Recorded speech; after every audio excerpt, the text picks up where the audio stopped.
Okay, hello and welcome, my loves, and welcome back to the Yoga Teacher Collaborative podcast. I am delighted to be here with a guest interview for you today. We haven't had a guest session for a while, so I'm really excited to have lovely Tessa Sanderson joining us today.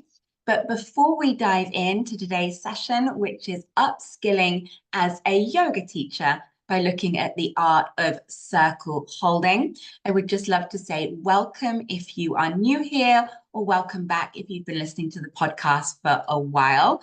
My name is Laura Green. I am a yoga teacher, a teacher trainer, and a business mentor for yoga teachers with one clear mission, which is to help you thrive doing the thing that you love, teaching yoga, that actually makes a real difference to people in our local communities. And to thrive as a yoga teacher, I think we need to see both the business side and our own continual learning as a constant evolution and not as separate from one another. Teaching yoga is an extension of our yoga practice and our spiritual practice. And running your business and building your community is an extension of your yoga practice in your spiritual practice. And I really think today's session on the art of circle holding kind of bridges the gap between the two, because one of the most impactful things that you can do in your business is build community. And one of the things that really helps us to build communities that make a difference in people's lives is the connection between our students. And being able to facilitate circle holding is going to do wonders for your ability to build community. When you build community, you build more loyal students. And then obviously upskilling as a teacher in the depths of yoga, in the philosophy, in the spirituality, in the depths of what we cover. Circle holding gives people an opportunity to integrate, to share, to feel supported, and take their personal yoga practice further. So this topic that Tess is bringing us today really is helping you upskill as a teacher and is going to really support your business as well, which is why I think it is so essential. I'm going to ask Tessa to introduce herself in a moment, but Tessa is coming to us today because she has published a fabulous book all on circle holding. This has been a fabulous joint collaboration with Julia Davis, who we've also had on the live show before. So again, that collaboration, these two amazing women coming together, they also have perspectives from other teachers in their book, but it really kind of honors collaboration, community, which is everything that we're about here in the Yoga Teacher Collaborative. So I couldn't be more excited for this beautiful fit. Tessa, my love, I'd love to know a little bit more about you as a yoga teacher, your journey, and what brought you to birthing this book into the world. Thank you for having me. So I have been a yoga teacher for 20 years, and I specialise particularly in women's health, so pregnancy, postnatal, and now perimenopause, as I'm getting to that point myself. And I've been running a women's circle for over 10 years. So the circle facilitation for me came a bit later into the journey. And then that has branched out also into other kinds of circles. So circles for new mums, circles with yoga teachers, circles for mums and daughters, a whole range of different demographics that I think really complements the yoga that I do. So sometimes I do standalone talking circles, but sometimes they're integrated. So there might be a workshop or a half-day retreat where there's some yoga, maybe yoga nidra, and then there's also a chance for people to share their experience, either about the practices or just to have a chance to express how they are at the moment and to be able to connect with each other. So for me, my main passion is building community, and I feel that the circle facilitation skills work really well, whether it's just incorporating a little bit of it into a weekly class or building up to a standalone event. And how did you learn the skills? Was it something through practice and osmosis and seeing the impact of it? How did you get started with circle holding and building your confidence? I first came across circles, I think, going to retreats and going to trainings, for example, with Red School, with Alexandra Pope and Shani Hugo Wurlitzer. And they were so wonderful at holding space that I thought that is a space I want to spend more time in my everyday life rather than just very occasionally once a year or something like that. So I started looking for a red tent, which is a very particular kind of circle, which is focused more around the menstrual cycle. And I couldn't find one near me. The nearest one at the time would have been about an hour and a half away, and that just wasn't going to work. So I just took the plunge and started holding one. And I think my skills as a yoga teacher of holding that kind of space with a group of people, guiding them through the yoga classes really helped set me up. But I have learned so much over the journey. And I just, at the time I started, I would have loved to have had a training course, but I couldn't find one. So the book really came about because we were trying to give people a step-by-step guide. So if they maybe had gone to one and really enjoyed and thought, my community need this as well, they've got that guide to go from maybe starting in their living room with a talking circle or suggesting to the studio where they teach and starting to build up a group of people that want to connect in that deeper way. I love that authenticity that you started by creating something that your heart was seeking. And that brings so much depth and beauty to it, that was something you were seeking. So you were pulled to step into that space and create that you were seeking, and obviously developed your skills from there and are now helping us to feel more confident stepping into that. And then what was the process? As you said, obviously you wanted to create this sort of step-by-step guide to help people, but what was the process in bringing this together into a book? Well, I really started working with Julia during the pandemic. So that was one of the silver linings for me, was that she invited me to run some trainings through the Yoga Teachers Forum. And then we started doing trainings together, and it was very much in a sort of circle format. So we were sharing skills, but there was lots of opportunity to always check in with how people were doing, how the practices were landing, how beginning to go and micro teach out in the world these new techniques, how that was happening. So I think we just realized that there still wasn't something out there that was available to help somebody for any demographic. There are a number of books for women's circles and specifically, but circle facilitation is an amazing tool, whatever the demographic. So there are people in the book that are quoted who are running grief circles or men's circles, dual heritage circles. So the sky is the limit, carers circles. So it's this amazing tool that allows you to really be explicit about how the communication is going to work. So that sometimes in everyday conversation, you might think you know how it's going to go, and somebody says, "How are you?" and you go to respond and they're not listening. I'm sure we've all had that experience. Yeah. Whereas with a circle, the trick really to it is to make a container through being very clear about what's going to happen. So you're managing people's expectations, giving clear guidelines about how that communication is going to work. And that just frees people up to feel comfortable enough to share something that maybe they've never shared before, that maybe they thought people wouldn't be interested in hearing, or that maybe is a little bit vulnerable. So it's very much creating that container. And I think you can do that even in a simple level in a weekly class. So it's not that it has to be going very deep and meaningful straight away, but just by sharing a few words sometimes, we can begin to know something about each other in the class. And you make sure that there's not that anonymous feeling that people come, they do their yoga, they go.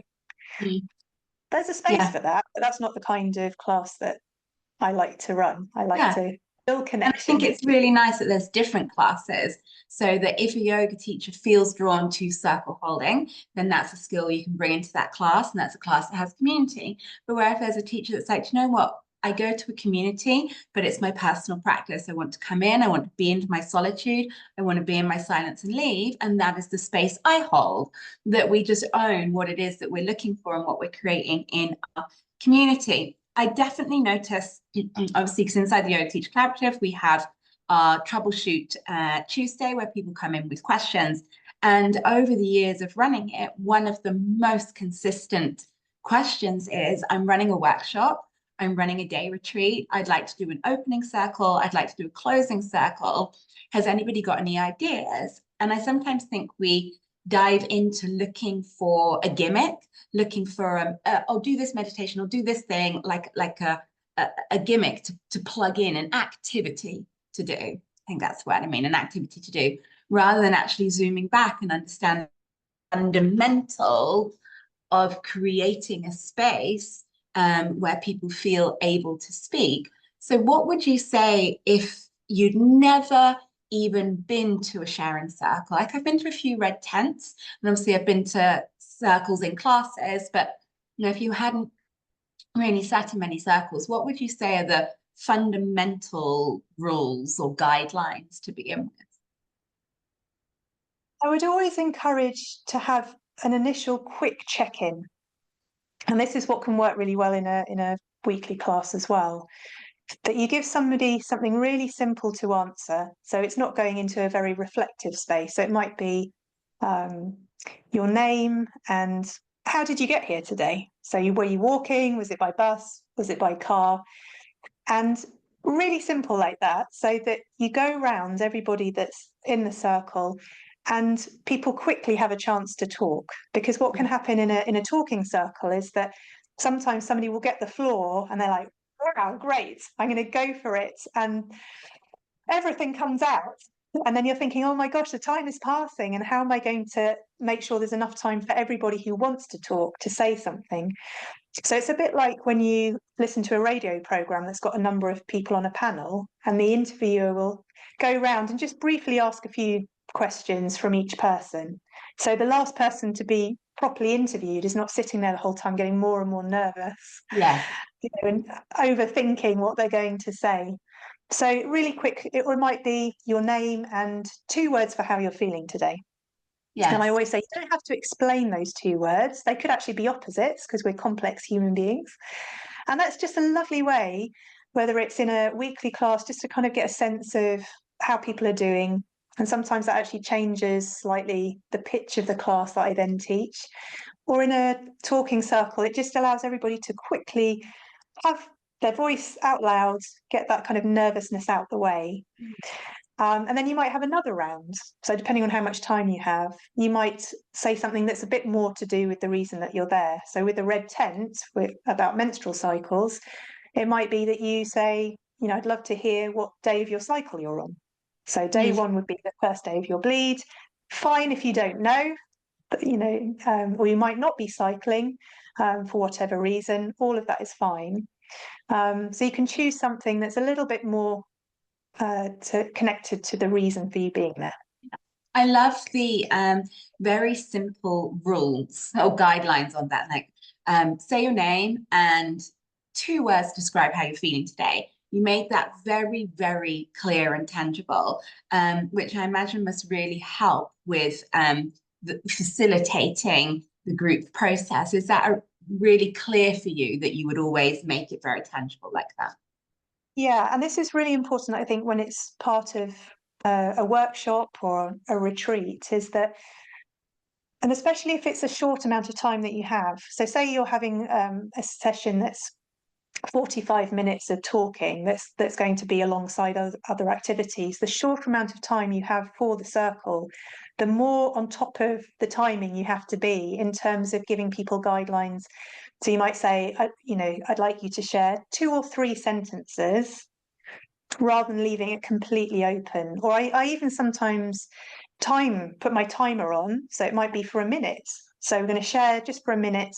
And then the chime will go off in the background.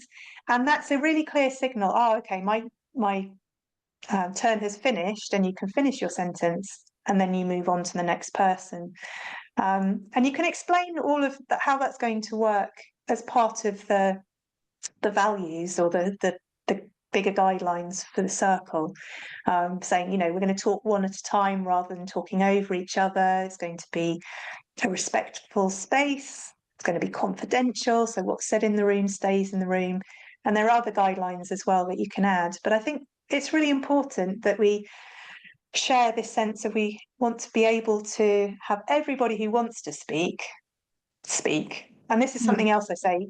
It's as important to listen in the circle as it is to speak. So if maybe it's the first time somebody has come to that kind of space, they might not want to do a bigger sharing, but they can join in with that really initial quick check-in, your name, simple things. And then they also feel like they've been part of it.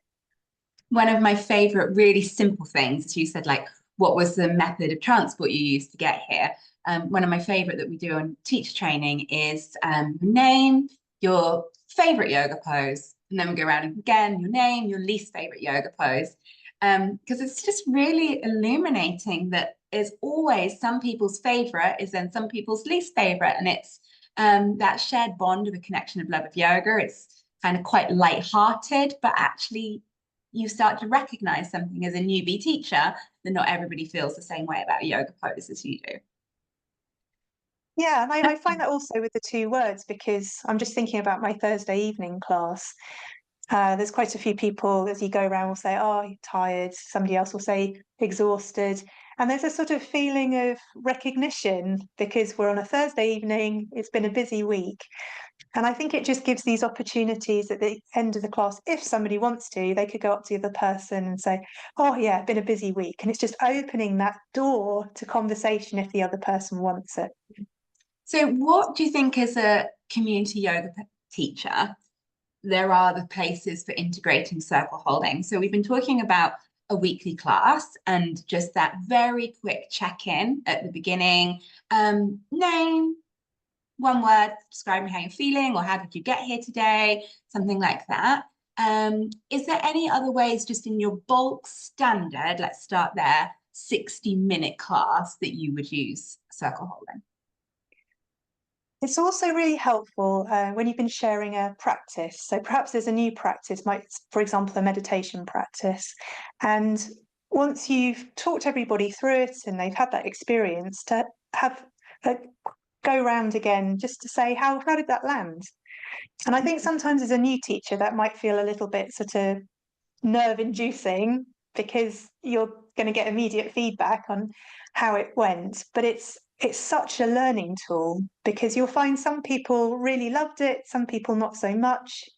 Sometimes you'll realise maybe some clarification needed, but it depends how you ask the question. It can be more about, how do you feel after that practice? What do you observe about how you feel? Yeah, absolutely. What do you observe? So it's an opportunity for people to realise the impact that the practices are having on them. Because otherwise, I think sometimes we might just generally feel better when we leave the class, but maybe not have that reflective space to think, why is it? And which aspect is it that sort of seems to support me the most? And I guess that could really tie into if you're introducing a theme or a piece of philosophy or a mythological story. Say you're, sharing a story of Ganesha and the moon. You say a one word that you remember from the story. I guess if you're introducing something, I've just never thought about using it like this in class. So then moving on from class to say a workshop or a day retreat, people tend to think of an opening circle. Some workshops or day retreats might have a closing circle. I have an opening and a closing if it's a weekend retreat or a week retreat, and I might have an opening. What do you think about those different opportunities, opening, closing, and what else in a retreat setting?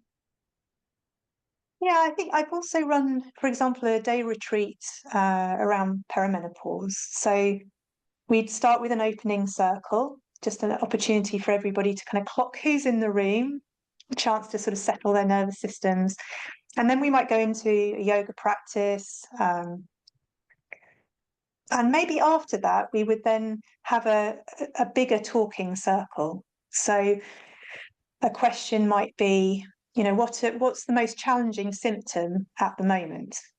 So again, it's using these techniques of containing and framing, because probably if you just said, "How are you?" to a group of Mm. perimenopausal women, they could talk for a long time about all the things they're juggling and all the things that are going on. So if you channel it to what's the most challenging symptom, it's coming into the present moment now. So what's the most important to you right now?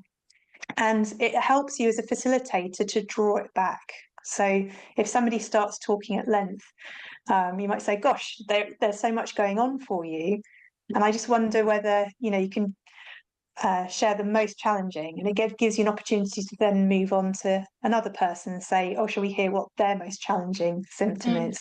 So definitely, like you were saying, with theming through a whole day or a half a day, that's very possible. And so that would then take the sharing and the connection to a new level. So you've had the initial connection, you've moved your bodies together, then sitting and sharing something that's a bit more private, perhaps, Mhm. about your experiences. And then I might, have lunch after that, yoga nidra after lunch to help digest. And then perhaps there is some actually teaching that you might do, say, about how you're charting your cycle, charting symptoms, so a more sort of teaching component, sharing information.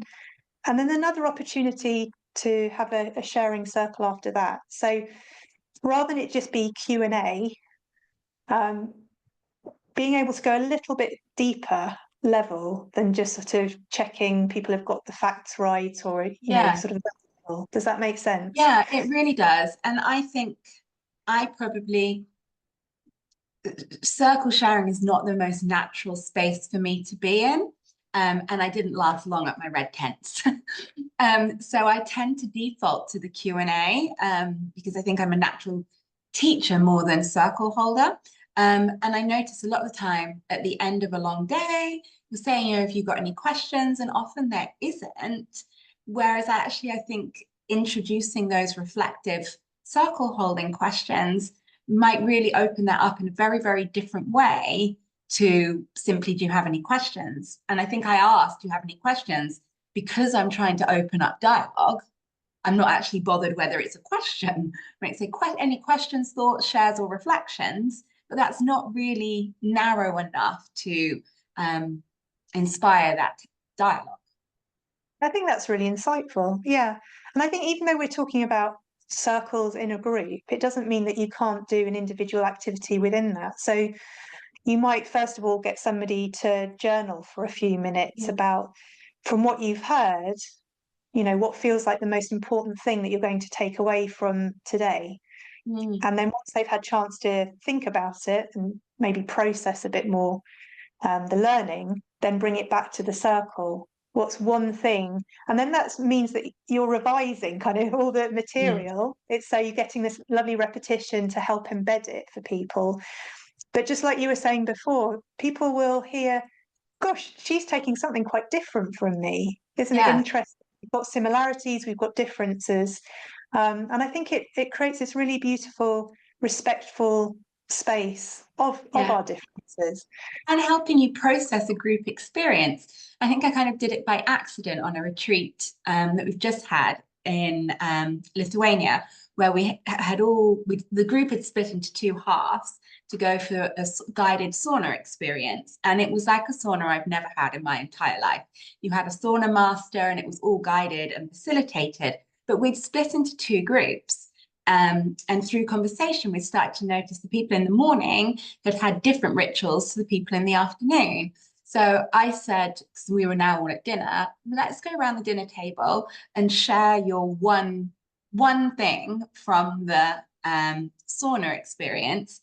And because we'd gone through so much together, I'd forgotten things. And people were saying, "Oh, I loved the bit with the juniper bush." I was like, "Oh my God, I forgot that." Or "I loved this," or, "I thought that." And it really helped me to embed my memory by hearing other people reflect on the things that stood out to them. I found it really useful, Mm. but it was Yeah. accidental.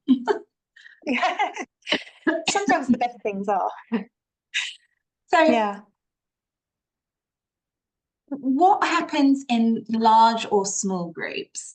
What do you feel is the largest group you can contain one circle? And if, so say I had a retreat on the Sunday, I think there was 28 people there. So that would have been, that feels like it would have been too big a group for me to have held space in without making the day significantly longer. What do you feel about group size? I've held circles for all sorts of different sizes. I think my ideal for a sort of a standalone talking circle is maybe 14 to 16 maximum, Mm. because then you have got time for people to talk a little bit more at length.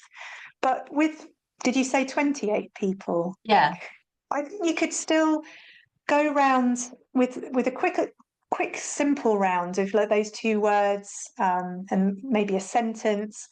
And then what I would do is go into pairs and do listening partnerships, yeah, because then that enables you to have everybody have a longer share where somebody else is really listening, doing that deep listening.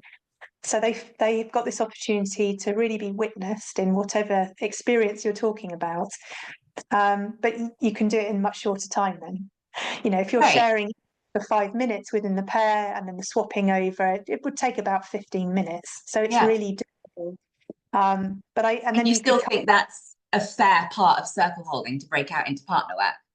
yeah, it's fine to do like individual journaling, it's fine to do pair work, and then I'd probably come back into the big circle and say, I'd just like to hear from 4 or 5 people about what what's coming up for them. So if it's a much bigger circle, you wouldn't be able to get everybody to share back. Um, but there are ways to do it. Julia just had a corporate event where she had over 60 people. It was online.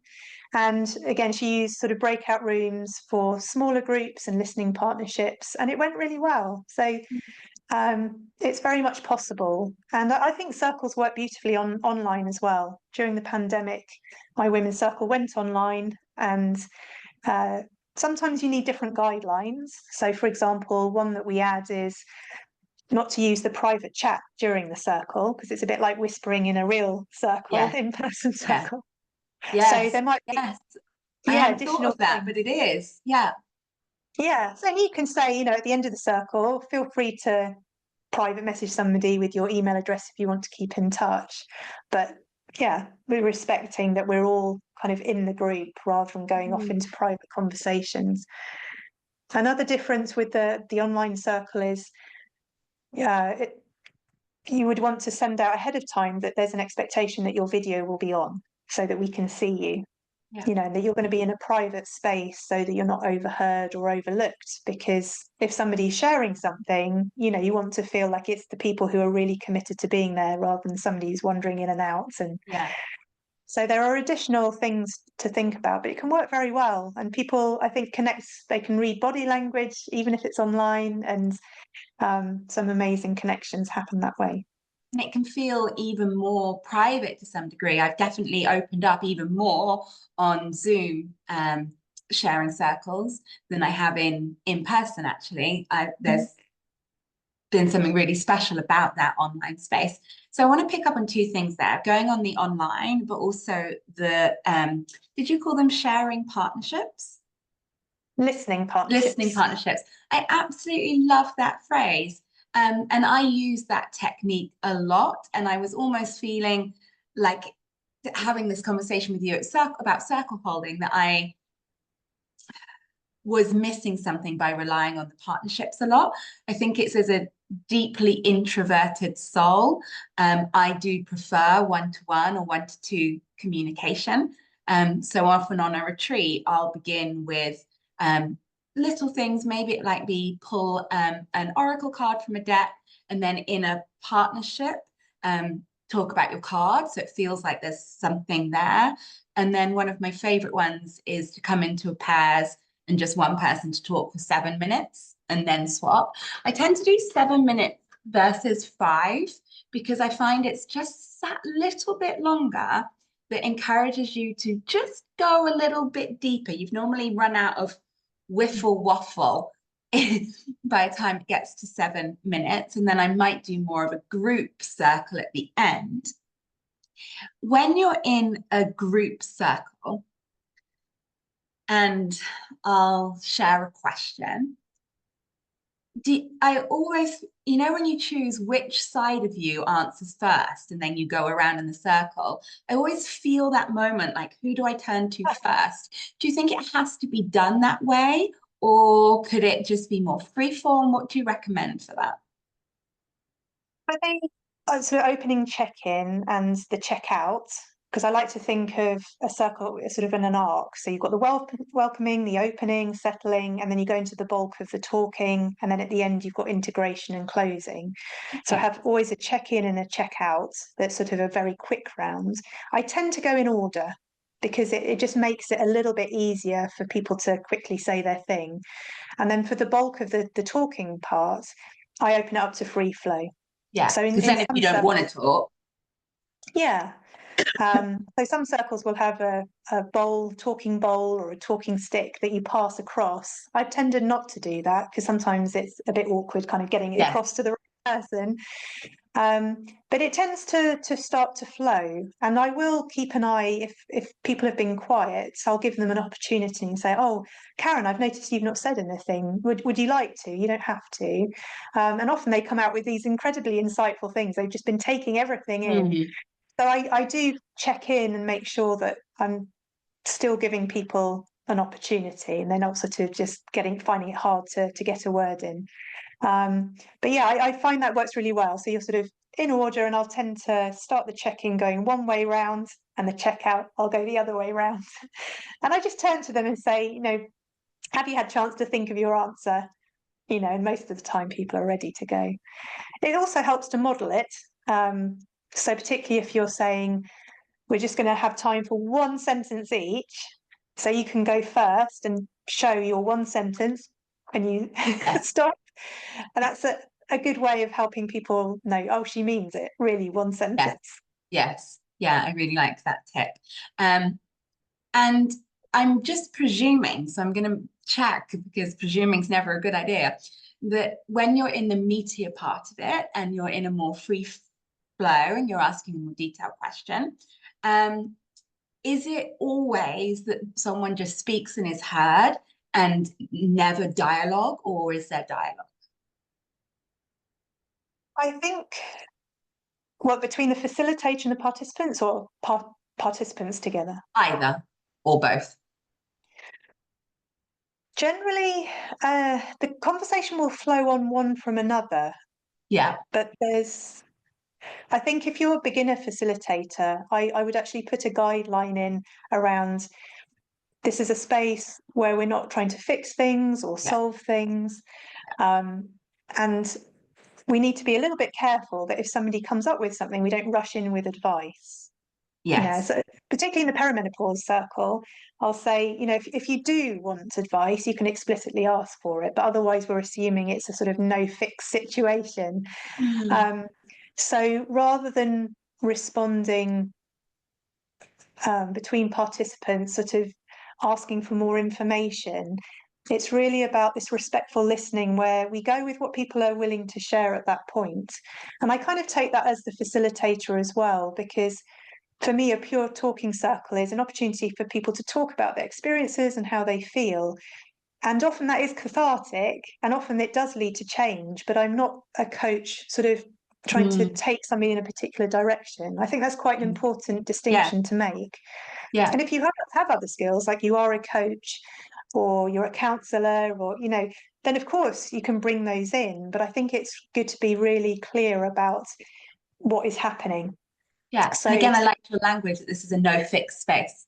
I yeah, love that because yeah, I'm making the presumption that it is about speaking, being listened, and voicing, and not receiving advice. But I didn't want to make that as the incorrect presumption. because I I had think it's a higher level of skill to really manage, even as the facilitator, on the participants also joining in, uh, reflecting back even. I'm yes, very careful if I do ever do it that I'm exactly using their words and not putting my interpretation on it. yes, Um, Julia sometimes likes to paraphrase. We kind of have different styles. There are different ways of doing things, but it's so powerful simply to create this space where somebody can share. And actually, that's something else that I might say at the beginning is it's a no fixed space because people often come to their own solutions when they're talking out loud and they feel like what they've got to say is of value. They have a realization, and how empowering is that? And that's the thing that we often don't have space for, is to be able to just speak without someone giving advice, giving a solution, giving an opinion, telling their related story. We don't actually have in our day-to-day, in our friendships and our partnerships, that space invariably. I wanted to come back to online. I teach a lot of online courses, and I would love to have more of a sharing space in them. But I invariably end up not. Again, I was teaching last night and I thought I'd really love them to go into breakout rooms and share, because I tend to find I get about 30% of people live and 60% of people on the replay. And I always think, oh, well, okay, we're going to go into breakout rooms and exploring the following question. If you're watching the replay, feel free to journal on this. But something always stops me. Do you have any support there?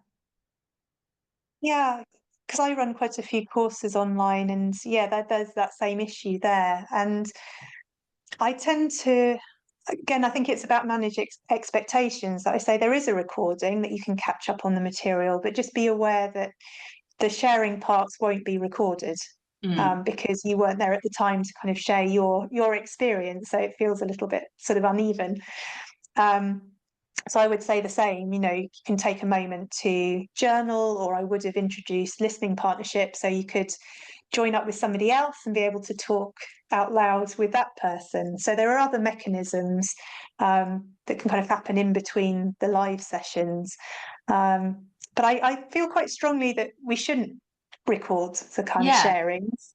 So I think for me, that's the kind of boundary that I put into place. You're either there live for the sharing, or you sort of miss that component of it. Yeah. And I guess that could be in the marketing from the beginning, that, this is an online course with 90-minute online trainings.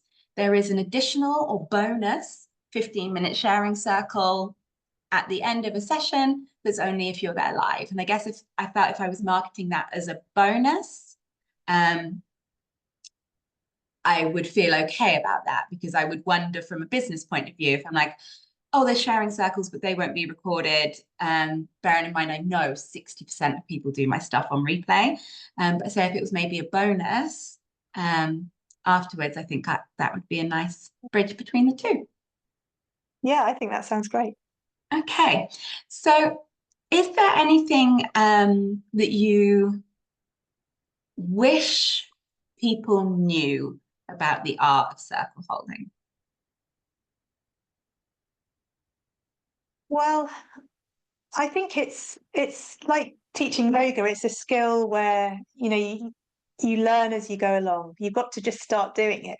And one interview that I did, we were talking about collaboration, was with Red School, and I wanted to really know how they work together. And it was so beautiful what they talked about, because they said we plan really carefully. And Julia and I are the same when we run things together. We structure it really carefully. We put lots of detail in, probably too much, because then you can let go of it. Yes. And you let go of your agency. And sometimes the conversation goes off somewhere completely different than I expected. But I feel everybody's engaged and they all want it to go in that direction. And I let go of my structure and my agenda. So it's this beautiful balance between having the sort of technical skills of thinking about giving people parameters and making sure the guidelines are clear, but also this holding the space where you're allowing something new to emerge that you never even imagined. I agree with that, even when it comes down to sort of sequencing and lesson planning a yoga class. I do have very detailed lesson plans, because that then enables me to be in the space and let go and not worrying about, oh God, where am I going next? I'm like, oh, I've got a plan, so I can let it go where it's going to go, but there's a plan to catch me, which feels good. There was one more question you made me. Yes. Final question. If somebody is feeling inspired to add just the little bit of circle sharing to the weekly class, because that's the thing that I've really taken away from you today, is actually that quick check-in in a class or after a new thing you've taught or after a bit of philosophy, that, you know, 1 or 2 words. I think that's something really special to bring community. I could imagine that if I'm thinking, right, I'm going to add that to my class for next week. I think that specific class, my Monday class, which is gentle yoga for physical and mental stress relief, I think it would fit really well in that class. It's smaller. I feel more confident and safe to introduce it there. How do you suddenly go, right, doing something new? How would you recommend someone that feels nervous about bringing this into a class? How do they tell the class we're going to try this thing? I think an opportunity just to say I would, love to. It depends on what words you're getting them to share. If it's sort of 2 words for how you're feeling, I would say it would just help me to pitch the class. I'd like to know how you are, and this is a quick way that we can do it where it won't take up too much of your lovely yoga time.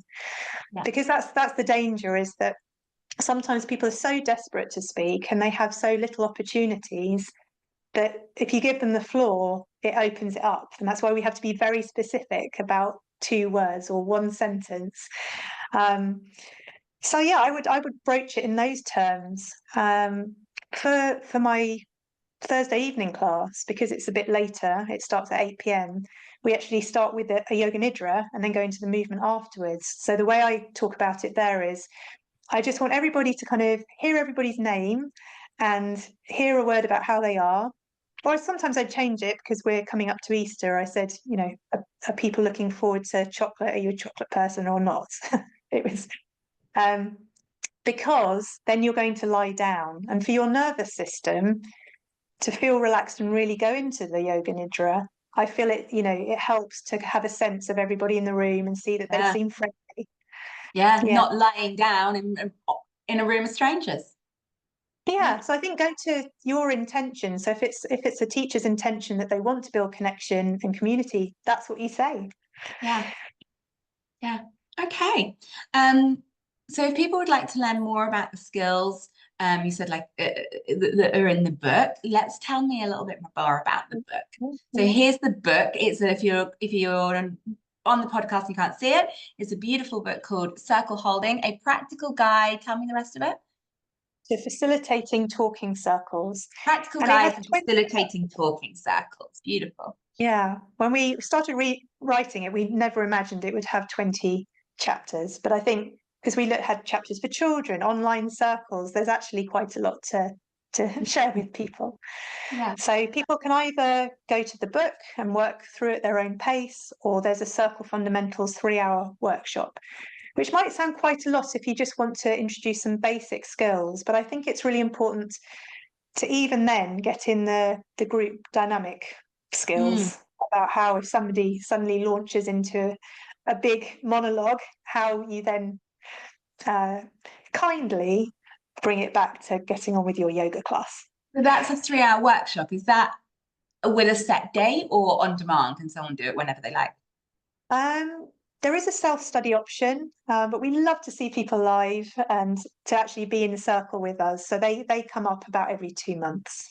Wow. Okay. So how would I find out more details about an upcoming workshop? So you can go to circleholding.org Yeah. and you can find all the trainings there. There are free resources to, a big question is often how much do I charge for a talking circle? So there's an article about that. Lots of great information. Or if you want to find out more about the work I'm doing, Tessa Venuti Sanderson.co.uk, so you can see more the kind of range of circles that I do. Yeah, okay. So I'll make sure that I pop links below as well for the circleholding.org and for the book. You can get the book Circle Holding on Amazon. You can also get it directly from the publisher, Singing Dragon, and we have a 10% off the book if you get it directly from the publisher with a discount code. I'll make sure that that is in the details below, but if it's just easier for you to get it on Amazon, you can feel free to do that as well. And then you can check out Tessa's upcoming course and what she offers as well as with the circle holding. Tessa, thank you so much for joining us today. It's been a delight to hear more about circle holding. Thank you very much. So much for having me. Thanks, Laura. My pleasure. Bye for now, my loves.